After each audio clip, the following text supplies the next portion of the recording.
My name is Jaime Correa, and I'm an associate professor in urban design practice at the University of Miami, where I'm also the coordinator of the Master in Urban Design.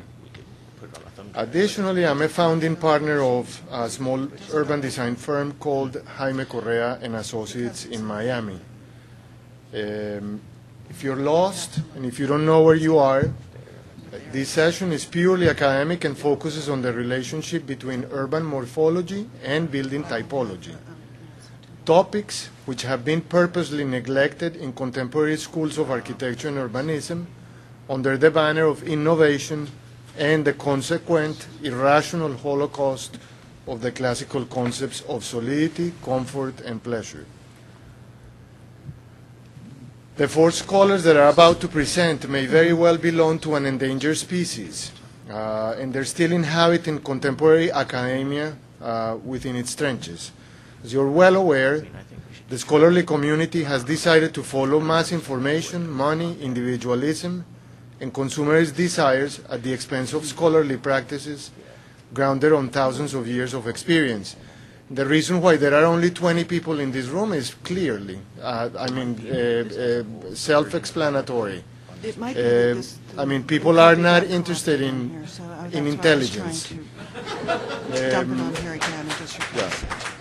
Sorry. In a paradoxical way, and within the last 10 years, tradition has become the avant-garde approach to architecture and urbanism. So we are the avant-garde. The four people who are about to present have taken the traditional city as their place of academic investigation. After a very rigorous selection process operated by the typical academic peer review system, the four papers or five papers that are about to be presented were chosen for their originality, their scholarship, practical application, and creativity. The presenters are Dipu Gupta from the University of California at the Merced campus. He grew up in Washington, D.C. Sheuli and Tapas Mitra, associate and assistant professors in architecture at Bhopal, India. Lesley Pories, a master in city and regional planning candidate at the University of North Carolina in Chapel Hill. And Anne Fairfax here is presenting for Patricia Glanville, who just got a fabulous job and could not join us today. In a period of recession, that's a luxury, and she could not give up on that. The topic of their lecture will be traditional architecture in Canada. The other three papers that we're about to present, by pure coincidence, are papers that have to do with issues in, Indian issues of architecture and urbanism. And it's kind of weird because I was telling them now that, this was a blind review. We didn't know who the presenters were, what papers were going to be selected, or anything. And all of a sudden, I get back all the papers, and they're all from India. At the same time, I'm teaching for the first time a History of India course at the University of Miami. So I'm getting these papers back. I'm teaching an India course at the University of Miami for the first time ever. And I decided to go into a PhD program in philosophy also at the University of Miami, and they forced me to take an Eastern philosophy course, which was focused in India. So, there are a lot of coincidences and a lot of serendipity, mixed in this session. So I'm super excited to hear, what's going on and how it will develop. We only have about an hour, so each one of the presenters will have between 15 and 20 minutes. So let's welcome Dipu, Sheuli, Tapas, Lesley, and Anne. Thank you.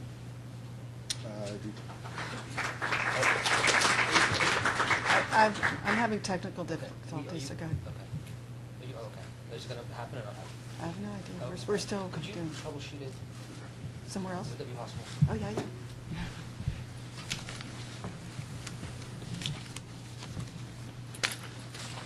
Yours is sustainable development, right? Urbanism. Okay, there you go. You're right. Great.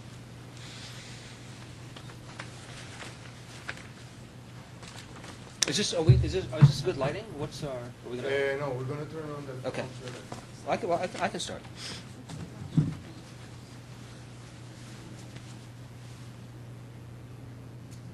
Okay. Let me start since it's 11 o'clock and I'll try and keep right on time. Thanks for coming to this. I'm actually really pleased to have a chance to talk about some issues that are very interesting and dear to me. There's a lot in the paper, and so I hope that you'll take the chance to read these papers. They're all really great papers. I'm going to only really focus on a couple of things today because the session is not that long a session. But what this research came from, it came from in a way the reason that a lot of us, I think, came to thinking about cities, looking at cities, which it came from seeing something. It's actually kind of emotional rather than intellectual. It came from seeing something that you loved and related to being actually destroyed, and for me that was the city of Delhi, and seeing Delhi when I was young, and then watching it as I got older, and seeing what happened and the changes that happened and how it went from to no means ignore or to try to sanitize some of the problems that Delhi used to have, or to diminish some of the successes that have come about with the rise of the middle class, for example, and with some significant advances in terms of dealing with urban poverty. There have been real advances, but also something has been lost. And so this research comes from this kind of emotional interest in trying to think through, okay, well, is there a way to retain or maintain a sense of place or a sense of history, and at the same time provide for the aspirations of the growing middle class, which is a success story in many ways, and any kind of urbanism that doesn't deal with that, doesn't deal with what people actually want, I think is maybe doomed to fail, maybe putting it too strongly, but it's going to have a problem. And so I tried to look at some things some ways we might be able to actually engage, and new urbanism might be able to actually engage in India in ways that are practical and modern and in line with market forces, in line with the way that people actually will actually live. And I think that there's some big things at stake here, in a kind of bigger sense, and because when you think about India and China together, this will represent about a sixth of the world's population. Sorry, more than that. And so the patterns that are chosen in terms of urban development in India and China are some of the most significant sustainable design issues that face us. And we have, the way that you can interact in China, the way that we can work, or Western ideas can work in China, it won't be possible in India. It's very unlikely that you'll be able to apply that kind of in a sense, respond in that way to India. So we need a different mechanism. So I'm going to try and talk through briefly a couple of ways, a sort of little historical background on how that worked. And there's a lot of optimism about the growth and the kind of unstoppable nature of the Chinese economy, and also the Indian economy is doing quite well. And that sort of complete optimism is to a large extent a kind of Western phenomenon, because when you go to those countries and you kind of ask people or talk to people what's happening, they're actually quite nervous about the future. And I'm sort of generalizing, but in general, one of the things that Chinese think could happen is they actually think that they could be trapped by debt. You can actually overbuild infrastructure, and so there's a possibility that actually there will be a sort of complicated financial problem that actually stops what's happening there. That's a Chinese issue. When you go to India, the word that you hear, the thing that you hear, and people say, okay, well, what could stop this growth? The word you hear is infrastructure. That actually there's not significant, substantial improvements in public infrastructure, and what actually ends up happening is that people set up parallel infrastructures, personal, private, parallel infrastructure. That could be wells, it could be private, it could be private energy systems. So for example, in the satellite city to Delhi called Gurgaon, many people sort of know about this. It's these tall towers, and the whole place is run off diesel generators. and this is, a lot of people don't really aware of this. And there's an obvious problem that can come by sort of maintaining that kind of private infrastructure. So these are some of the kinds of things that are happening. But I'm going to focus on two things. One of them is this infrastructure, but the particular interest that I have, and I'm kind of researching it in some of these Asian megacities, is on the way that class, social structure, and class issues actually can interact with infrastructure. How infrastructure decisions get made by class. And I think that's a really substantial research interest or agenda that actually can really feed us in this country as well, and that it's something that, because why do we want to come to a session and talk about India? Like, why do we care? And I think that there's sort of a couple of things. I think one thing is it's of interest in and of itself, but also that there are some substantial things that we can actually learn from. So that's from this, and this is part of the kind of research agenda. The other thing that the most striking, so the way that I did this research, I mean, it's sort of based on having just sort of experience growing up. But when I wanted to do this research, the actual reason that it happened is because I went to try and do some development projects in India. We wanted to do some social housing, and I went over there to sort of start to research, okay, how are we going to do this social housing, and how are we going to build this stuff? And I realized, we don't know nearly enough about what's happening here to be able to make any intelligent kind of development decisions here. So first we need to learn how to do this. And so the research agenda is in large part a kind of research agenda that is supposed to foster creativity. Right? So it's research that we can use to actually make some good decisions. And so I started to talk to architects and engineers and planners and academics and try and learn, okay, what did these people think about what was happening in India? What was happening with urbanism and new urbanism, specifically new urbanism in India? And the most striking comment that came from a quite well-known architect, actually. I said, what do you think about urbanism in India? And he said, there's no such thing as urbanism in India. And I thought this was a very striking comment. I wanted to sort of figure out, okay, well, what does that actually mean? What does it actually mean that there's no urbanism in India? And is this oh, great, okay. And so and he actually meant it literally. I thought it was a kind of a joke. He actually meant it literally. And it turns out to be the case. There is not really an urban form. And this is a way that it's very unlike the U.S. condition or the Northern American condition.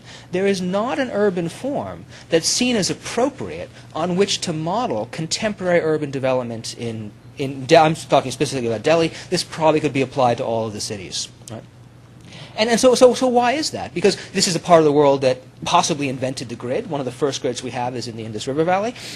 It's a country that's very advanced in terms of high tech and medical technology, etc.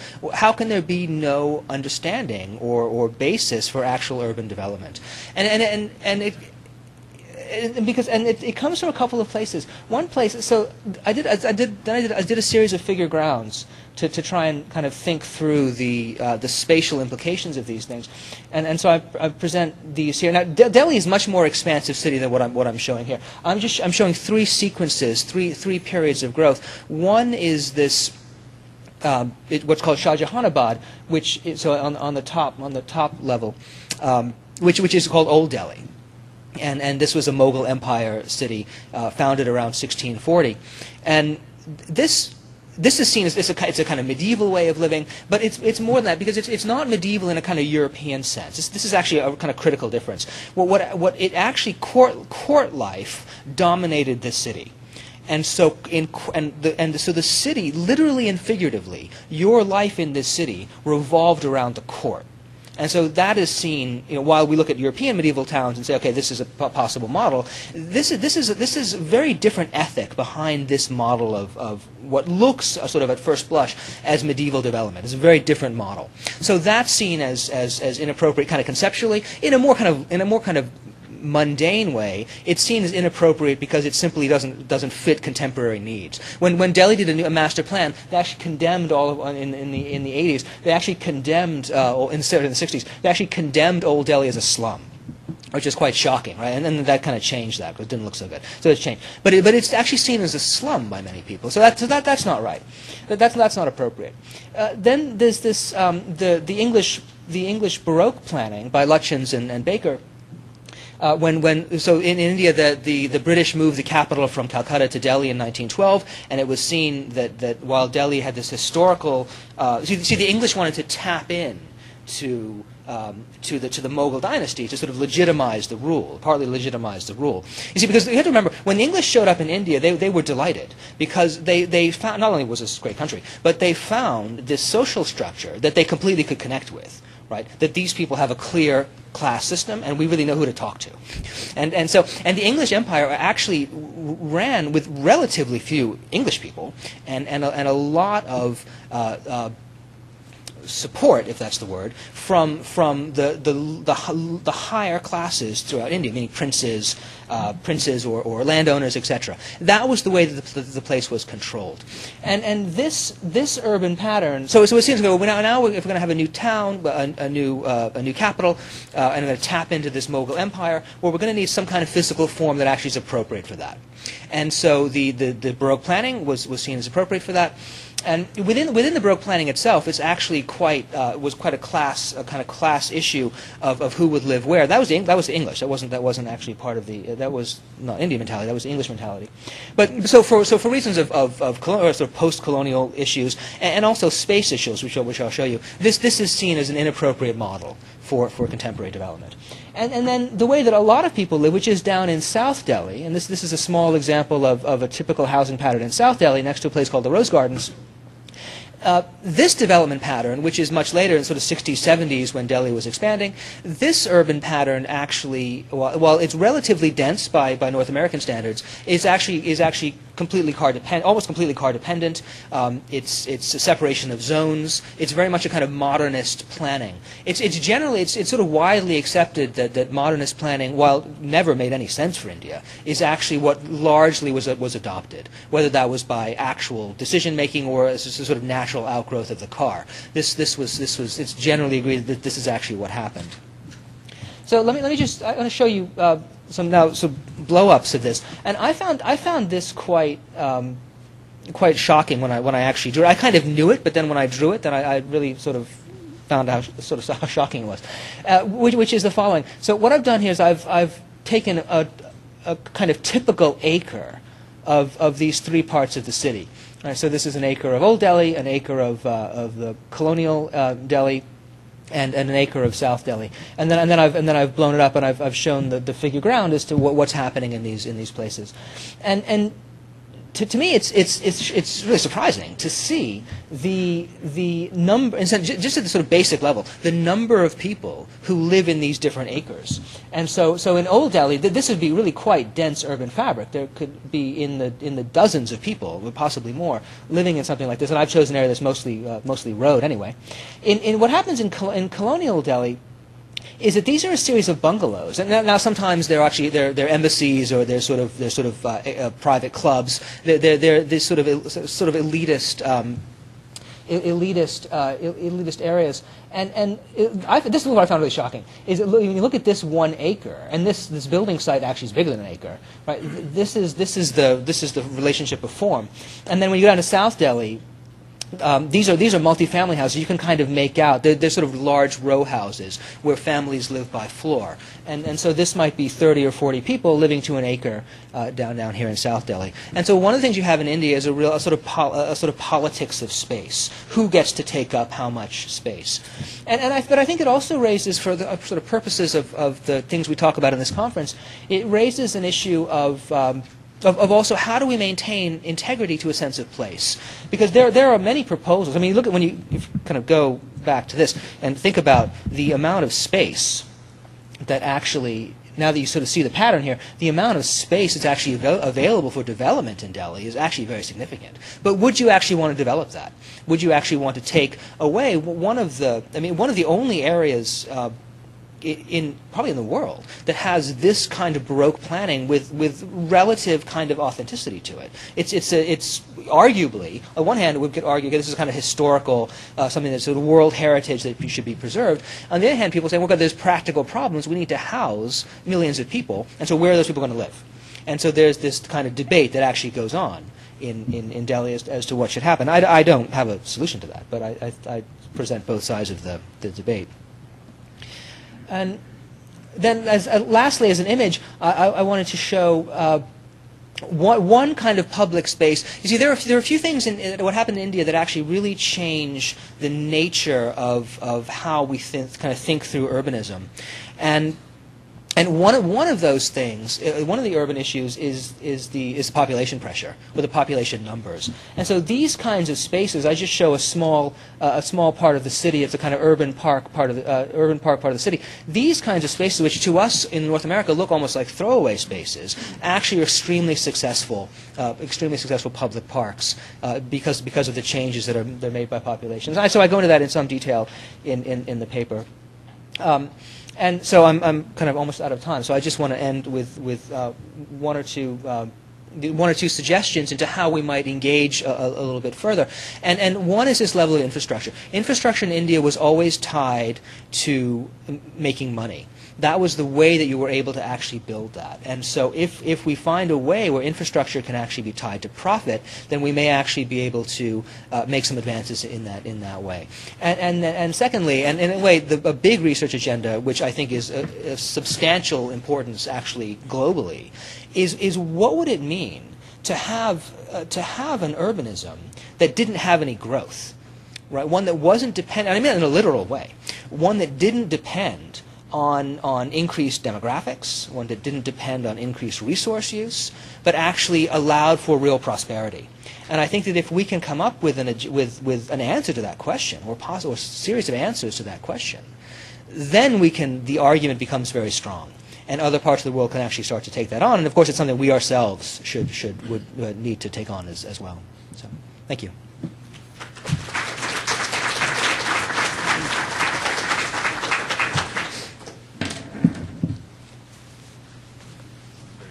Great, thanks. Thanks.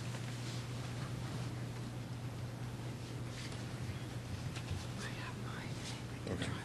All right. Okay. This is it, right? No. No. This one. Okay. Okay. Yeah. Good morning. I'm Tapas Mitra from Bhopal, India.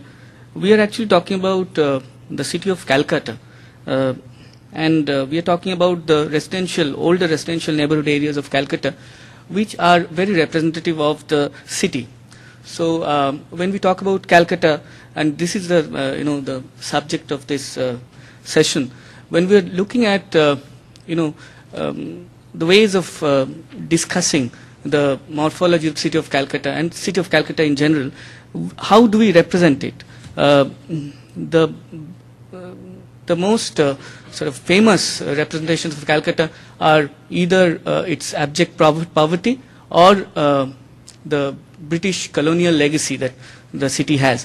But beyond that, there is a city which lives, in the bylanes of the city, which lives on the rooftops from where it flies kites in the summer months, or in the the ubiquitous balconies, which may not be architecturally so significant, but nonetheless they actually present the city in its real essence. Now, if we just see the statistics here, the Calcutta Municipal Corporation area, which is pointed here dark, is actually the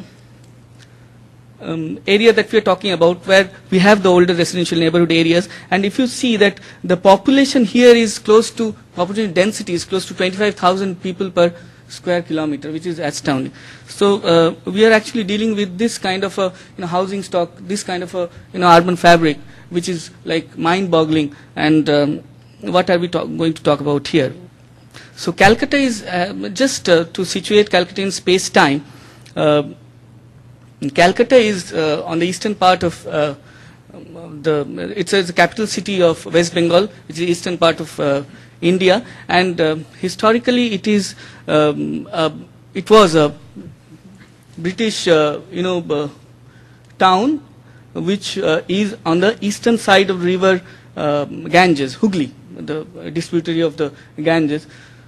So if you see the morphology of the city, the center is the CBD, let's say the British capital area, and on the left is the Black Town, or which is the sort of the beginning point of the residential neighborhood areas that we are talking about today. And on the side again you see the British spread, and in between there are indigenous housing and things like that. And this is a map from a later period, from the early 19th century map, where you can see that the suggestions of growth are established by radiating lines from the core. And we are actually talking about this core. Now what, just very quickly I'll just go through this structure of the city which it sort of gathered.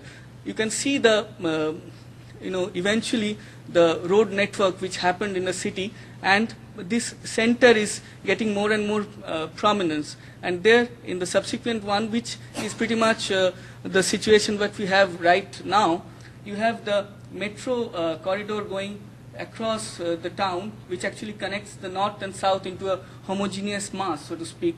And these areas, the light blue colored areas, are the areas of concern, which are landlocked, so to speak, and which has very interesting housing stock, but they don't qualify as heritage zones, by not having too many, heritage precincts within them, and what Habraken calls the structure of the ordinary, is the dominating kind of building form that we see, which are maybe not so historically important, but nonetheless which depict the essence of the city. So the question is, these lands are locked, this housing stock is locked, and people are moving on the periphery with much developed infrastructure and transportation system.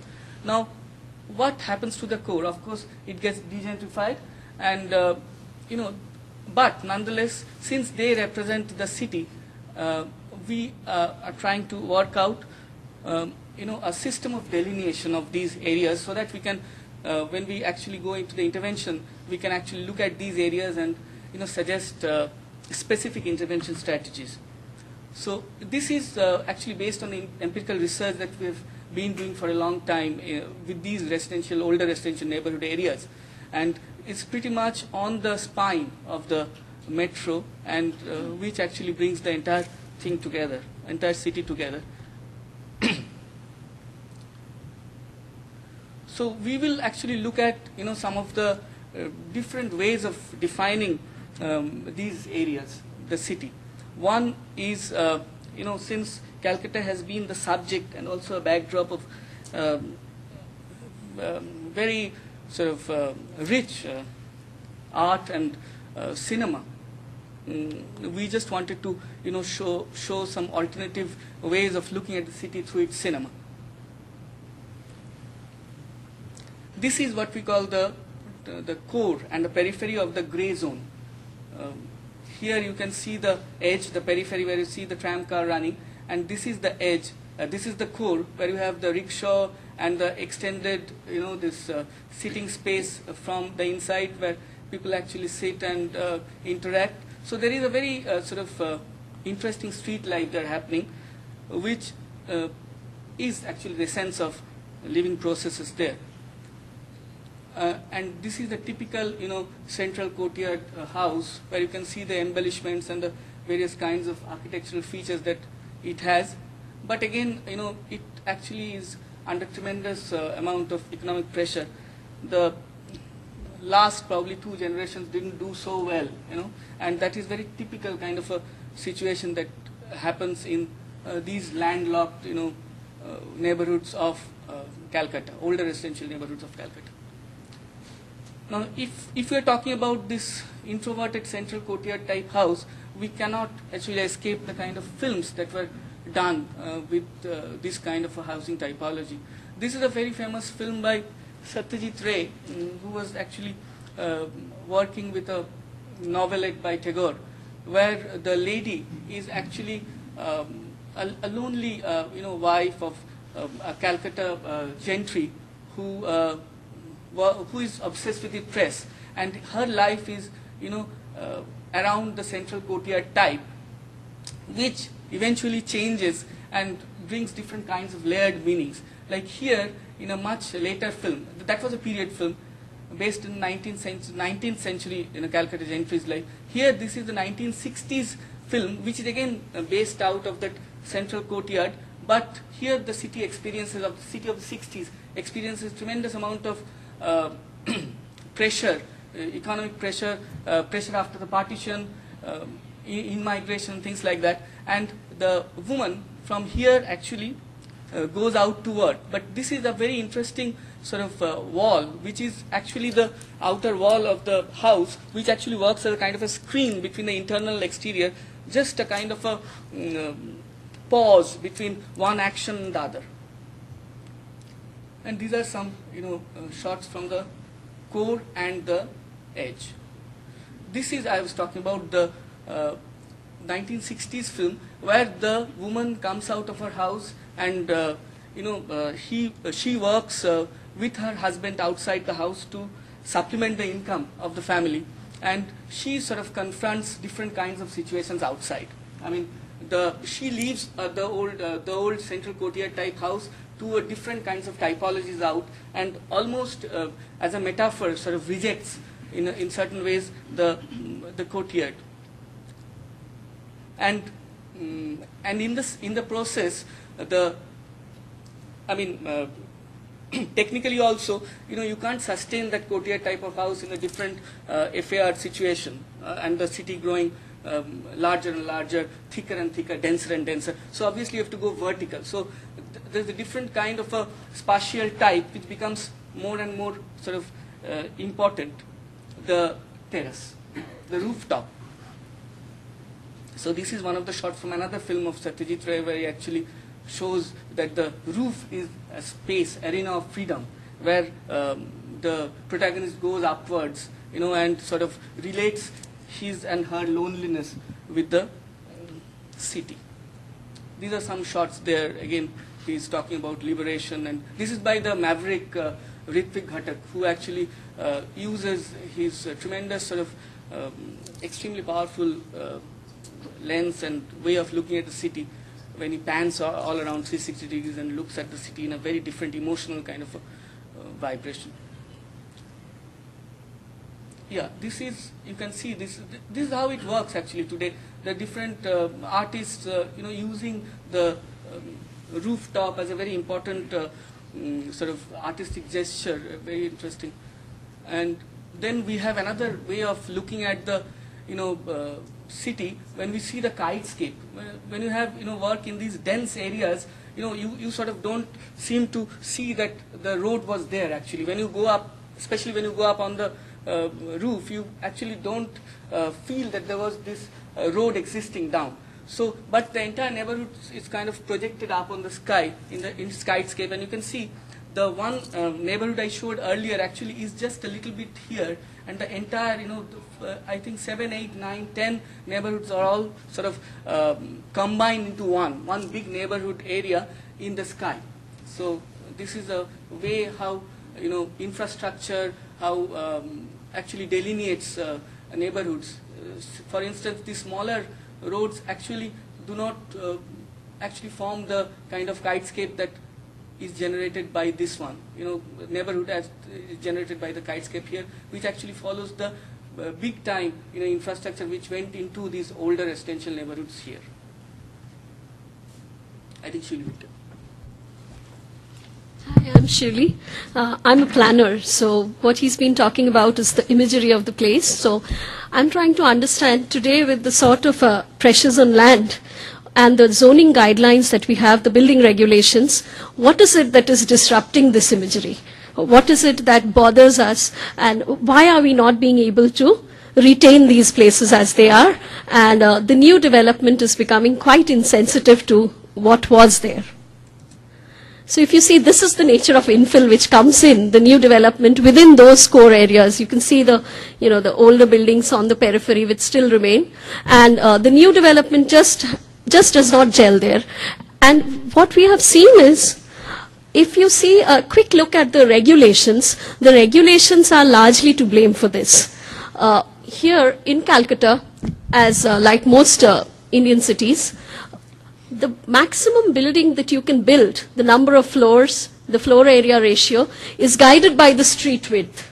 And if you remember, if you just go back 2 slides, this street, the periphery street, is quite wide. So what happens is, this gives rise to the, the definition of new tall buildings being possible now, in place of an old courtyard house, if it were to decay and a new development were to come up here. So what happens is, we have these interesting contrasts at the periphery, where the existing building height would have been around 2 to 3 stories. There's a possibility of having a 6-storied building, and within the core, the street widths were so narrow that the new bylaws don't permit any development at all along these areas. So what would happen in a lot like this is, the old buildings, what happens when they decay? If an individual plot decays and it's abutting a small narrow road, the owner would not be able to do any development. And whereas a building decaying on the periphery would be able to have these tall structures which just don't relate to the character of the space. So either way, it's, like a deadlock situation. And if you recall even the initial map showing the gray zones, remember these are all parts of the main city area along the metro. And I really don't think with the pressure on land today, we can afford to have this sort of a situation cropping up here. So, now again, interestingly, the ground coverage that we have here, the present ground coverage mandates around 45% to 60% of built structure on a plot. Whereas, and it also mandates a front, back, side open space, which is a typical, the Western model with the lot around and the central block. Whereas the indigenous morphology here was the courtyard, where the building was on the periphery and the space was in the internal place. So even if a developer wants to develop, there's no way he can go and make that typology of building, because he would have to leave all those mandatory open spaces all around, and there wouldn't be enough space left to make a courtyard typology of building. So that is another problem we have. Also, the courtyard buildings usually cover up around 80% of the ground. So everything that the existing fabric is, the new regulations don't permit. So that's another sort of a paradox we face. So as a result, that was the plot level one. Now what is the impact it has on the streetscape? He's been talking about how the street itself is an element in these areas. So you see, the old structures would come right up to the road width, and they'd typically be 1 or 2 stories high. Now with the new regulations, you'd have a boundary wall, the mandatory front open space, and the floor heights going much higher up. So the entire degree of enclosure of the street changes. And all those activities which used to happen along the street front get negated, because you can't have that balcony right up to the road anymore. And the worst case hit is obviously the 9-meter road widths, where, this doesn't seem feasible anymore. And the ground is filled with stilted car parks. So it makes it even more worse for the pedestrian. So this is a typical scenario which happens as against, this is the old one and this is the new development which would happen. So, and if we see a neighborhood future is about the collective future of each of these individual houses. What each one becomes would finally define the neighborhood character. So we've been just trying to go ahead and see. Right now there are 1 or 2 blocks coming up. Now it's the whole area coming up. It would become a death by 1,000 blows, and the whole neighborhood transforms to just another new block, and you don't retain anything of the old character. So I think I'll skip this, but one interesting characteristic I'll show is, interestingly, these areas are not affluent areas either. The city statistics show around 68% of our population is less than the age group of 45 and 32 above the age group of 45. And in these core areas, typically 54% of the population is above 45 years. So typically there is a problem of the people staying there who are not an active population, who don't have income, resources, they're retired people. So even if they want to redevelop, they just don't have the resources. So it gives large, to a huge lot of decaying stock, which becomes a problem. So what causes the disruption is a combination of all these socioeconomic factors, the type of premise, and the street network. So what is it that we could do to retrofit? This is part of our research. We've been trying to work out on a template. and show if the wards, if the local committees had any idea on what is the number. They don't even sort of realize the numbers, that so much of land is locked, you're not gaining from it, property taxes are, a pittance, so nothing works there. So we've been trying to work out for every premise, if there's a template, and you sort of try to do a quick rapid appraisal on what is the plot size, what is the road width, how much is built up, across physical parameters, and then the sociological parameters where you have, family size, number of stakeholders. Every individual plot would have a certain pattern being generated. And it is the understanding of these combination of these factors which would tell you whether a plot would decay, whether it is prone to redevelopment, or whether, they would be able to conserve and retain their building. So that's what our research is, and we're trying to put it across to the, ward committees there, that's the local bodies, and try and make them understand that you take this template, do a quick rapid appraisal to understand whether your zone comes within a gray zone. And, that's the basic idea, that then they sort of form regulations which are different for these entire gray zones. You don't go by the blind bylaws. You make sort of more performance-related bylaws in these zones, but first they need to find out how much of that zone is, what's the health of that neighborhood. So that's what we've been trying to see, and if there's a pattern of transformation, there is a pattern of intervention, and as you can see, it's a tightrope walk, balancing in our country. Okay, thank you.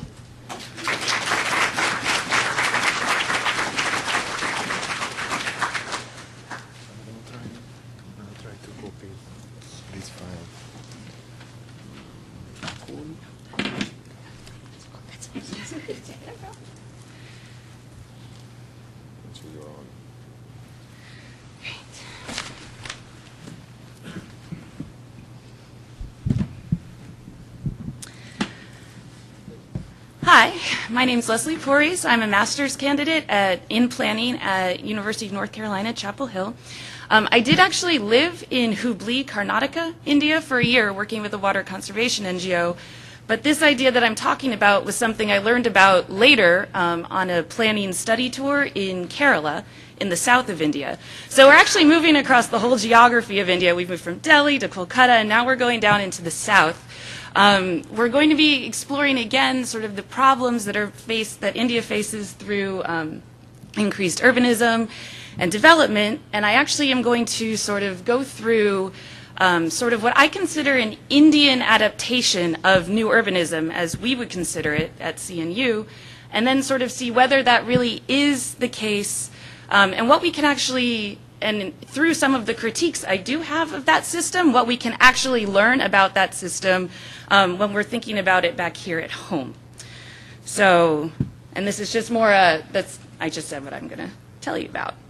So first of all, I want to talk about a problem with development in India that we kind of want to move, that is a problem that this new idea seeks to address, and that is a special economic zone. And this is not unique to India. This is very clearly all over the world, all over Asia, in Brazil, and other places as well. And it's the idea when you have you zone a specific area to be very amenable to foreign investment and foreign development. You sort of give them significant tax incentives, and they also avoid some of the legal bureaucracy and red tape that would make it unappealing otherwise, right? So that's a good thing. But then there are some bad sort of side implications of that, right? Besides these tax incentives, they actually, when you develop an SEZ, you're able to give 50% of your land space to other kind of facility development, such as shopping malls, universities, etc. So you can imagine that this ends up having, and these are not integrated into any kind of coherent master plan. So then this sort of spawns a lot of edge cities, because where do these enormous campuses like this one, where do they come up? They come up on the periphery, right? So then all of a sudden everybody is commuting major distances to these huge sort of techno parks, and then not only that, when this one happens, what do you think happens to the land, the value of the land right around the area where it's developing? right? It starts off, land property values rise, there's speculation. Probably the people who were sort of living there are forced to relocate. So this is a very serious problem that leads to sort of traffic congestion and sort of uncontrolled sprawl, yet is extremely economically important and viable for a country like India's growth. So, one architect and planner in Kerala, Jagopal G. Rao, came up with this new idea, a sustainable development zone, as sort of a contrast to an SEZ. So, and this is where I think, we could see some definite parallels with, our ideas of new urbanism. We have a highly dense pedestrianized urban core. It's well connected by transit to other areas. This would be sort of a larger way in which the nodes are connected. This was an actual plan that was, I think it was approved in 2009. You're looking at a property area of 4.5 square kilometers, 1.7 square miles. It has not actually been developed yet. It did get approved, but it's not been into reality because he also sees this as a way to sort of retrofit and adjust India's growth. I think that might be a little, well, I'll go on further later about that. But so we have the highly dense urban core, which also features rainwater harvesting, water reuse, and then as you emanate outwards, we move into the low density zones. And on the edges, we have the node development zones, right? And then in addition here, this is where you have all of your sort of wastewater treatment, sewage, waste management, chemical hazardous materials, et cetera. And then over here, which again I will return to later, is what he calls the economically weaker zone. And I'll point out again that this is the urban core where 60% of the population is supposed to be doing pretty much everything from working and shopping and living, very mixed use, etc. So, and he also anticipates that maybe inside that urban core you'd have about 12,000 people or so. So, all right, I've identified sort of the very basic. My paper has more, his website has more about it, but there are a number of challenges that could be faced by this issue, and I think you can understand some of them already. First of all, the logistics of reorganizing an area into this. He wants to change the FAR that was discussed a little while ago, and then use TDR to sort of transfer all of the density to the center. And he thinks the government would do this, would buy this, and then would actually sell these high dense areas to developers who would develop them. This would encourage economic development and be much more healthy. This would cut down on, transportation if everybody lives there and all of these kind of things. He also thinks it would increase, economic development potential, build up services. We'd have localization economies as opposed to everybody being sort of siloed into their technoparks that are very unrelated to each other. Everything that we've been hearing about so far this weekend. But, again, I said logistically, first of all, you'd have to computerize all the land title rights. You'd have to be able to work with the people and sort of establishing how this trade-off and system would work. I see this as being a logistical nightmare. It would be difficult to implement here, I think, in a lot of places. Then you go into the political. You have to really work with the government on this one. And not just the government, you really have to work with the people. You need considerable government and just popular buy-in to make this kind of system, functional. He also thinks, tying into that governments, and he was thinking specifically of the state of Kerala, that Kerala's government could kick in a lot of the money it receives from remittances of Indians abroad to help sort of set some of the seed funding for this. Again, that's money that is going into their current state budget that would then go now to this sort of idea. And again, this seems a little difficult to really envision this happening, which is maybe why it hasn't so far. And then I want to look at the economically weaker section, because this was where I went, whoa, hold on, we need to stop, we need to really sort of evaluate what's going on here. And this is sort of the typical, this is Dharavi outside Bombay. I think everyone has seen this picture or some form of it at another point in time. Right, so first of all, the idea of dividing and deliberately building into your plan a form of segregation, or essentially a ghetto, seriously deviates from, our CNU charter. Now, of course, he's not, a member of the CNU, so this might not be so relevant, but when we think about what he's actually trying to accomplish and that many of these goals are very much the same, it is something it's worth considering. We definitely think of, we're trying to unify and bring people together. And, we heard Richard Florida yesterday in the creative class, and you want to bring people together, and it's those differences that help us innovate and come up with new ideas and new solutions. And then he also, sort of doesn't think about the social benefits and services that we actually derive from slums, unfortunately, and sort of the way that they manifest themselves where there is kind of a need. First of all, you look at the idea that that these slums sort of occur on land that is highly degraded, unfortunately, right? This is right next to the airport, so first of all, it's extremely noisy. This area is all, no one really wants to have their house or their nice business there, right? This is also land that's very prone to flooding. So this is land that who knows how else it's going to get used. It might not get used in a better way. Not only that, but the people who live within these slums actively work and service the rest of the area, right? They have to be able to get to the work, whether it's construction, whether it's working in someone's house or in a tea shop or whatever. They're making valuable contributions that are extremely important, and they need to be able to have that access. And that leads me to problems that India has dealt with, and other members of this panel can probably give us more information about that, but they do have a history of dealing with slums. And back in 1975, during Indira Gandhi's emergency period, they actually did this. They actually flattened the slums, tried to say, no, we don't have slums here, this is a problem, it shouldn't exist. This ended up being a major issue. They learned from this because all of a sudden, these people were relocated to the periphery. And when we're talking about a place like Bombay, it's huge, right? They couldn't get where they needed to get to anymore. This upset not only their lifestyles, but the people who employed them and relied upon them. So there is a history of this is not really the model or path that we should be following, right? And then today, more the modern slum sort of theory, focuses more on renewal and not removal. So. But this is what I want to say. There's some interesting parallels, with this kind of situation and the haves and the have-nots and new urbanism here in the U.S.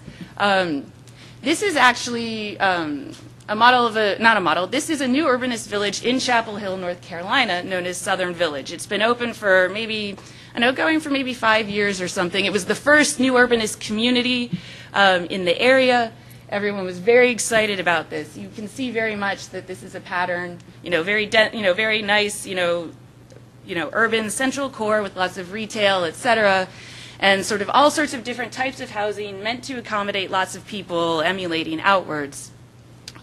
But then what are some of the major criticisms of new urbanism? The fact that it's too expensive and that not everybody can afford to live there. And there was supposed to be kind of they were trying to work around this. You have different levels of housing. You can rent apartments. I had classmates who rented apartments there, right?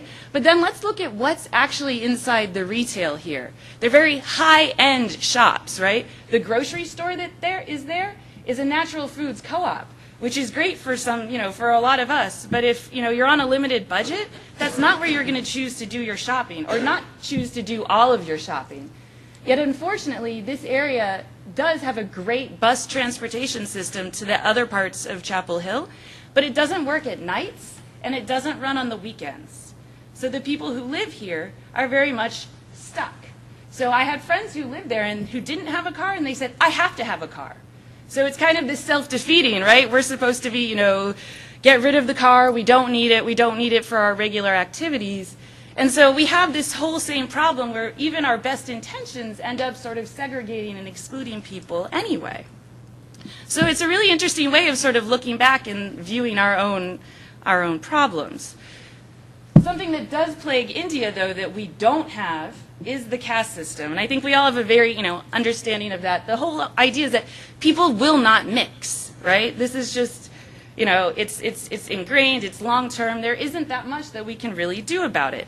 But again, I will posit that if we are trying to move forward in our ideas about development, and about sort of how we can be a sustainable community in the long term, you know, and I assume that that's what Rao wants when he's designing these sustainable development zones, then we definitely do not want to codify, you know, this segregation by building it into our city plans, especially our city plans that are supposed to be very visionary and forward-looking. You know, I don't have an answer for this, right? This is a very, very deep problematic issue. But there is at least one organization in Kerala, the same state of India, that is working on this. And this organization took us around a lot. This was the Center of Science and Technology for Rural Development, known as Cosford. Some of you architects might know that, have heard of Laurie Baker. He was a British expat who spent most of his professional career in India. He kind of was very new urbanist in his sort of intention, with an emphasis on local technology, local materials, local ideas. He sort of, in some of our examples from Latin America yesterday, the same way you sort of reinvigorate, you know, the traditional architecture of an area, you know, to sort of maintain the style and uniqueness of place. They also work very extensively with slum communities, and their idea of, you know, sort of building, and they work with the people to build nicer, you know, housing units within their neighborhoods, and also employ them and teach them at the same time. So this was one example of one. This is the same slum. You turn around one way, you see the government housing that was constructed in the 90s, earlier, before the 2000s, and their more recently built, their more recent housing, which has more, you know, interest in sort of the maintenance of the local, the importance of the veranda, as we were just talking about the roofs and sort of having your space. There's also one more that I didn't get to see, which they were actually building spaces for retail into the plan. And so then the idea is that slowly people who don't live inside the slum will come inside it to do some of their shopping, maybe slowly over time, and through those very minimal interactions with people, start to really understand that, oh, they're not that different. They're not contagious. They're not, you know, they're not going to hurt me. They're not going to rob me. And sort of in that way, very slowly start maybe paving the road for a more integrated mixed community later. So, in summary, I do think that these sustainable development zones are a visionary approach, very similar to our own new urbanist idea to accommodate growth. But I do think it will require significant political will and public buy-in, which could take a lot more time. They'll need other kind of funding mechanisms beyond the remittances, and a rethinking of how you can sort of, you know, manage this caste system problem, the segregation, the economically weaker zone. I don't have an answer. It's probably not going to be possible in the immediate future, but we can see that other people within India are dedicated to the same kind of ideals and coming up with their sort of incremental steps in that direction. You know, I also do think, as I said, this sort of highlighted our own problems. You know, I'm criticizing this, but, you know, like I said, in my own community in Chapel Hill, we have very similar kind of issues. So it's an interesting way when we see how new urbanism looks and what the problems are abroad, how we can actually sort of, that reminds us of what we need to do to sort of work on it back here. So, in conclusion, they are very much the same thing, and they're trying to realize a better world, very visionary. But at the same time, because of that vision, any sort of steps for the moving forward needs to push the envelope. They should not be codifying the status quo. That's not what we're here to do. That's not why we're all here right now. And I think that that's something we need to remember moving forward here in the U.S. So, thank you.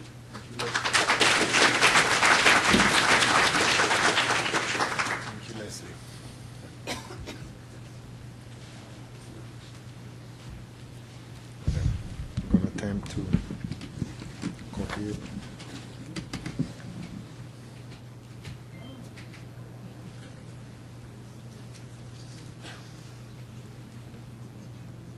Okay, what's the name? Oh, where are we? There's Dipu. two of them. This one here. Yeah, put that on. More than two. And yeah, Version we're two. going to try both. So. Okay. And this is the other one. Yeah, I guess so. I don't know. Close this.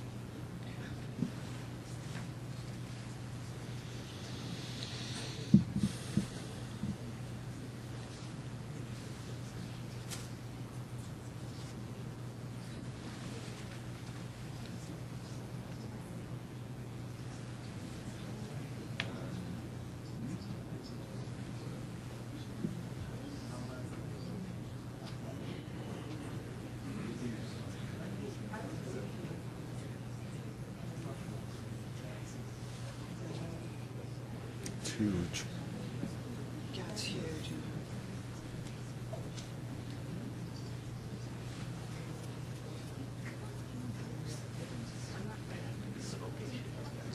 It's all around. Okay, we're done. We're in.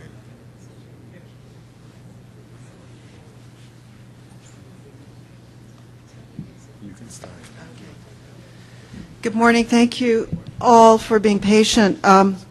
Patricia Glanville, my colleague in Canada, and we're skipping over to North America here. In addition to having a very important job there with local authorities, she also has 4 boys under the age of like 8. So lots of complications. Now, I stepped in, and I have to say, just bear with me because I'm reading her presentation. So this is a tale of 2 rural towns. Both have populations of about 14,000, 15,000. There's not a lot of economic pressure on these towns, but they're buying into all the traditional patterns of growth that plague North America. And I don't know that Patricia has, or any of us really have, a good solution for this other than trying to lobby our local authorities and educate town councils. So here we have Sylvan Lake, which is in Alberta, Canada, has a population of 14,000. It's a recreational town founded in 1898 and incorporated in 1913.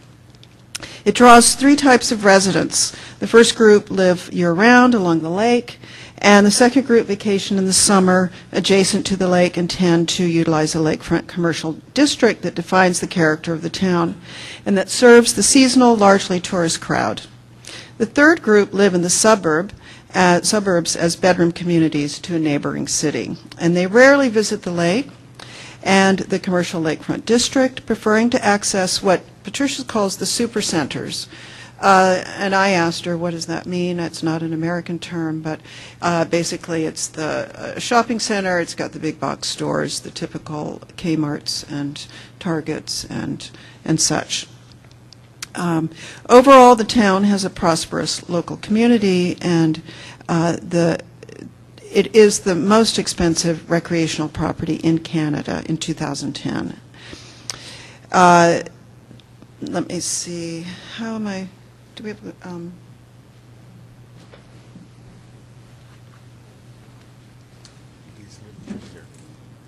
little thing. Okay. And moving it forward. Moving it forward. Just that. Okay, good. All right. Now, each of these towns, and I'll go on to the next town too. So the second town is called Lacombe in Alberta, and it's 13,000. It's a business district town founded in 1902, and it received village status in 1896. It's a well-established historic downtown core and also has a vibrant local economy based largely on the pride and popularity of its historic commercial district. The core contains older buildings largely from the Edwardian era, including banks, shops, restaurants, etc. Within a few blocks proximity are several churches and libraries and a lot of civic uses. And there are schools within walking distance, sports fields, and beyond and mixed in with this outer core are older traditional neighborhoods containing historic homes. And typical of railway towns, a rebuilt train station has been constructed across town along the tracks connecting Calgary and Edmonton. And beyond that is an industrial area. Well, Patricia is saying that each of these towns are struggling with, in their growth pattern, having to look at the character that they have and applying that to new buildings. Often it comes up short, and you'll see some of the new work that has been done later. So those are the 2 towns, and This is the Sylvan Lake town, and here's Lacombe. And you can see down below there, this is sort of their urban fabric that has good scale, and I think all of these pictures were taken from a car because it's very cold there. But you'll see this urban pastiche that has developed later on. And here on the top you'll see Sylvan Lake with some of their authentic, well, maybe more successful type traditional styles, and down below, I would say, some very amateur attempts. A lot of this has to do with the quality of architects, and a lot of these things are being done by builders.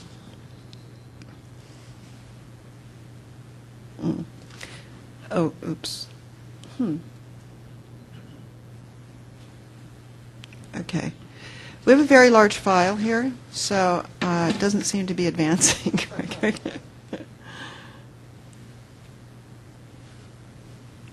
Okay. Let's see. Getting ahead of myself here. So here's some more retail development, and yeah, not advancing. There we go. All right. So here are some other. It looks like a lot of the problems they have too are the width of the streets, and that's not really helping this at all. So.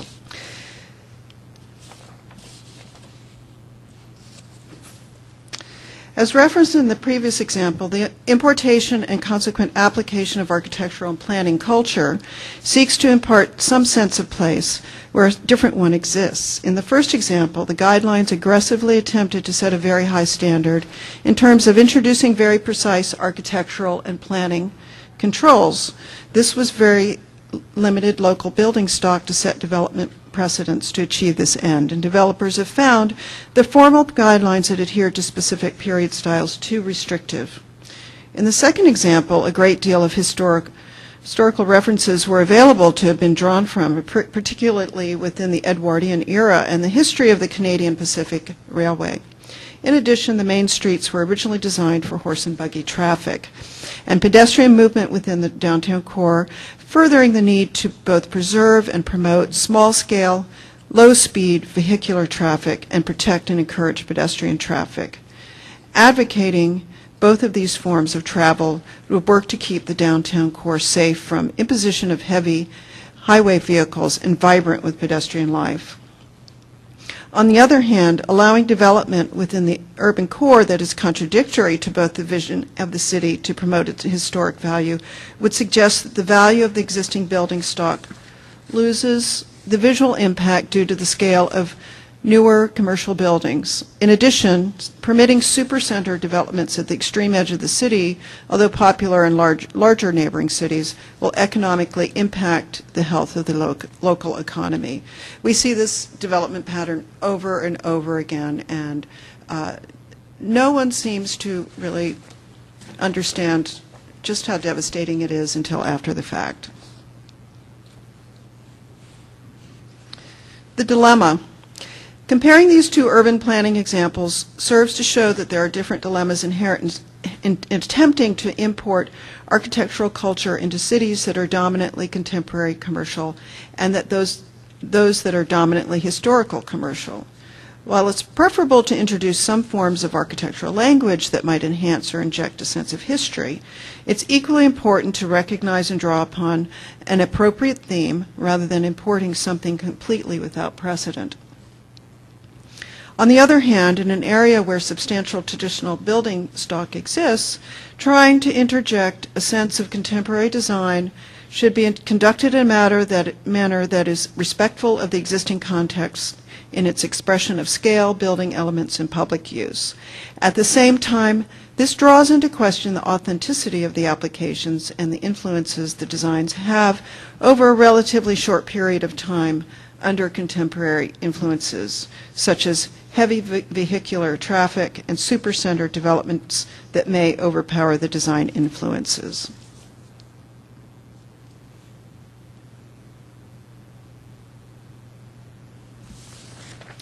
In conclusion, the positive benefits of transporting architectural culture into communities that are there is an opportunity to create an identity or reference to a point in history from which the community can draw from in the event that there are few presidents. However, too drastic a change can result in an out-of-context example. Injecting out-of-scale commercial buildings within a historic context both violates the historic aesthetic and promotes inappropriate use of the urban core. Ultimately, the urban patina of culture cannot be recreated by importing traditional architectural controls and applying them to modern suburban planning. There are symbols and landscape features that can form the basis for functional planning and resultant architectural expression. Every town and city has a history, however young, and should evolve in its own time, as have other architectural cultures in creating a unique sense of place. In comparing the two communities, it can be shown that each seeks to establish between what the other has in terms of architectural expression in planning. In the Sylvan Lake example, it lacks the historical component to anchor a distinct architectural expression, but has found planning success in enticing the suburban development of a bedroom community that services another city. Ultimately, the lakefront business district along the lake has now suffered as a result. In the second community, where a strong, vibrant historic district thrives, with plans to introduce 2 supercenters at either end of the city runs the risk, and I may say doesn't necessarily run the risk, but it seems a collision course. It's distracting from the pedestrian life of the downtown core as vital traffic is attracted to the vehicular convenience of highway commercial development. In this case, the city seeks to plan and develop what is perceived to be progress. While each seeks to develop what it perceives the other has, the first to develop a sense of the past and the other to express some sense of progress, each risks diluting what is unique to itself and is recognizing what is local in recognizing what is local culture and how to build on that particular essence rather than attempting to import historic or contemporary expression of architectural culture and planning. Trying to impart age or youth into urban design does not always successfully result in bridging the time gap and creating authentic sense of place. Both the town of Sylvan Lake and the city of Lacombe possessed a sense of place prior to attempting to impart architectural culture. In Sylvan Lake, the lake and surrounding cottages, street parking, pedestrian movement, and shops provide a nautical concept that had been developing slowly over time without having to impose fairly drastic design guideline changes. In the city of Lacombe, the older building stock provide many examples, both residential and commercial, that could be used in providing examples for design guidelines, particularly in applying appropriate scale to buildings, type of land use within the historic core, and authentic building detail. The intention of importing style is to create a sense of place that gives the impression of permanence and elegance, but by comparison with older historic precedents that have grown organically over time, the 2 civic examples lack continuity of both planning and design. By importing architectural culture, the continuum of the development of sense of place over time is interrupted, thereby creating a sense of place that may seem foreign until some time has passed and what was previously in place has been accustomed with the new. Thank you very much.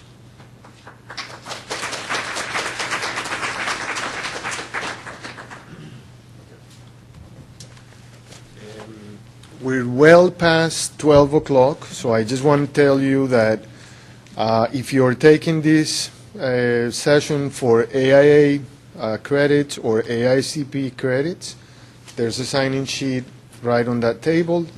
And please, feel free to ask questions to the presenters. I mean, they're going to stay here for 10, 15 more minutes. All I want you to say is that after I watched these presentations, it's a proof, once again, of our incompetence to imitate nature and to produce universally that idea of happiness that Plato advocated in his Republic and that Aristotle advocated in his Politics.